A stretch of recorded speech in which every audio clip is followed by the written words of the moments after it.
How to start event on Discord mobile. Hello guys, in this video we'll show you how to start event on Discord mobile. First go to Discord and then select your server here and then click events, this one, click on it and then select the event you want, click here and then click this icon and click start event. And now all you need to do is just click this one, start event.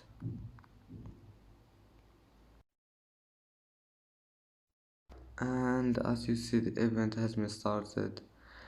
And that's today's video. If you like it, don't forget like and subscribe, and see you in the next video.